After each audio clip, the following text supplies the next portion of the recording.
This is the Leica 35mm FLE Summilux. First released in 2010, this is the most current version of the 35mm Summilux with floating elements. Since the release of this lens, Leica has announced a slightly updated version of it with a round lens hood that focuses down to 0.4 meters. But in terms of its optical design, it is largely similar. This version does take 46mm filters, and it also has 6-bit coding for use with digital Leicas. It comes in a black finish as well, but the one that we're looking at today is a silver chrome. Now, Leica lenses in silver chrome are usually made of brass, but the silver chrome of this version of the FLE Summilux is actually made in aluminium, keeping its weight down.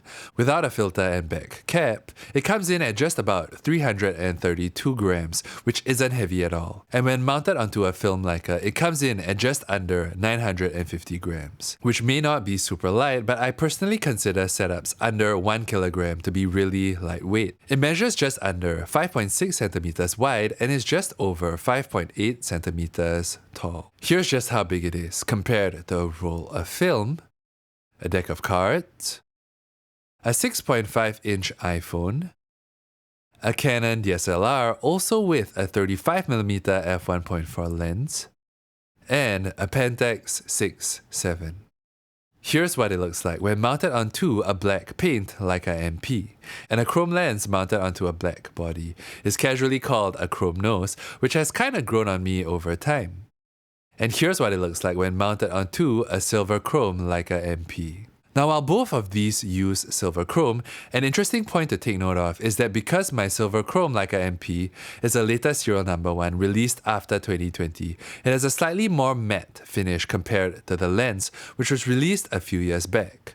The older chrome finish of the lens is slightly glossier compared to the newer, slightly more matte finish of the camera body. It's hard to see here on video, but in person it is definitely noticeable. You'll also see a difference in terms of its finish when compared to the steel rim reissue, which is slightly more matte and textured, and the steel rim has more grain in the finish compared to the FLE, which is slightly smoother and slightly more glossy. The aperture ring goes from f1.4 to f16 in a half-stop increments, and it does have a focusing tab in black, and the focusing ring goes from infinity down to the closest focusing distance of 0.7 meters. While the black version has yellow text, this one has red text to indicate what distance you're focused to in feet, and it also has zone distance markers from f2.8 to f16. Engraved into the underside of the lens is a subtle made in Germany text and its model number. Mounted on the camera, in the hands, it feels great.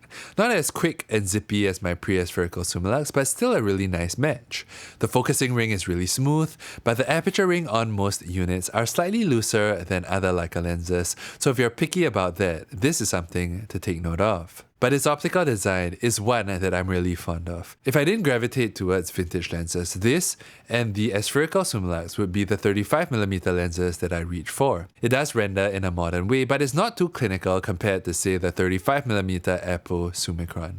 So if you're looking for a fast, well-corrected 35mm lens for your digital Leica, this is one to definitely consider.